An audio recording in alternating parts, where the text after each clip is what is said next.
পাশাপাশি ২ বেডে ২ শিশু, দুজনই হামে আক্রান্ত। আরেকজন একই রোগে ভুগছেন বাসায়। একসঙ্গে ৩ সন্তানের অসুস্থতায় দিশেহারা ফয়সাল দম্পতি। মেজো বাচ্চা অসুস্থ হওয়ার পর 2 বাচ্চা আবার অসুস্থ হয়েছে। মোট 3 বাচ্চা আমার। তিনোর জন্য হাম জ্বর বমি। মিরপুরের বাসিন্দা ফয়সাল ফুটপাতের ছোট্ট ব্যবসা করেই সংসার চালান, কিন্তু সন্তানদের হঠাৎ অসুস্থতায় এলোমেলো সব হিসাব। চিকিৎসা খরচ, দুশ্চিন্তা আর অনিদ্রায় জীবন এখন শুধুই সংগ্রামের। অনেক পেরেশানিতে, ব্যবসা বাণিজ্য বন্ধ, সবই কিছু বন্ধ। কারণ বাচ্চা সুস্থ না থাকলে বাপ মা কি ভালো থাকে? রাজধানীর মহাখালীর ডিএনসিসি ডেডিকেটেড হাসপাতালে এখন এমন দৃশ্য প্রায় প্রতিদিনের। একটি শিশুকে নিয়ে হাসপাতালে এসে দেখা যাচ্ছে পরিবারের অন্য শিশুও হামে আক্রান্ত। সংক্রমণের ছোবলে হাসপাতালের শয্যা দ্রুত ভরে উঠছে নতুন রোগীতে। শিশুর কান্না আর স্বজনের উৎকণ্ঠায় ভারী হয়ে উঠেছে হাসপাতালের পরিবেশ। 4 দিন মানে বাসায় ওষুধ খাওয়াইছি, ফার্মেসির ওষুধ কাজে লাগে না। 2টা বাচ্চা নিয়ে কষ্ট হচ্ছে যে যাই ভাই, প্রথমত তো চাকরি ছেড়ে দিতে হয়েছে, এরপরে বাচ্চাদের একটানা খেয়াল রাখতে হচ্ছে।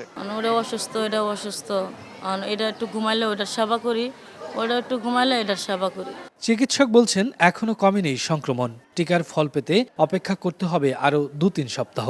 রোগ প্রতিরোধ ক্ষমতা কম আর দেরি করে চিকিৎসা নিতে আসায় শহরের তুলনায় গ্রামের মৃত্যুর হার বেশি। সংক্রমণ কমে আসবে এটা কিন্তু আমরা এখন আশা করিনি বা এখন আশা করছিও না। যে বাচ্চাটির 20 তারিখে টিকা পেয়েছে, সেই বাচ্চাটি তার শরীরে অ্যান্টিবডি প্রডিউস হতে 3 সপ্তাহ সময় লাগবে। টিকাটা আসলে কাজ করছে, কিন্তু সারা দেশব্যাপী যে টিকার কার্যক্রমটা, সেটার এফেক্ট পেতে গেলে আমাদের তাহলে ওইভাবেই এফেক্ট করতে হবে। তার মানে আমাদের মে মাস ওয়েট করতে হবে আমাদের। হামের টিকা দেওয়ায় কোনো গাফলতি ছিল কিনা তা খুঁজে বের করতে আন্তর্জাতিক বিশেষজ্ঞদের নিয়ে তদন্ত করার কথা জানিয়েছেন প্রধানমন্ত্রীর তথ্য উপদেষ্টা ডাক্তার জাহিদুর রহমান। হামের যে সংকট হলো, যে ডিজাস্টার হলো টিকা নিয়ে, এটা নিয়ে একটা তদন্ত কমিটির ব্যাপারে আমি ব্যক্তিগতভাবে মাননীয় প্রধানমন্ত্রীর সাথে কথা বলেছি। খুবই ক্রেডিবল একটা তদন্ত এটার হবে এবং সেটার প্রসেস চলছে, যেখানে শুধু বাংলাদেশ না, আন্তর্জাতিক বিভিন্ন সংস্থাকেও ইনভলভ করে কাজ করানোর চিন্তা ভাবনা আছে। সরকারি হিসেবে এরই মধ্যে হাম ও উপসর্গ নিয়ে শিশুর মৃত্যু ছাড়িয়েছে 400। শফিকুজ্জামান রুবেল, সময় সংবাদ, ঢাকা।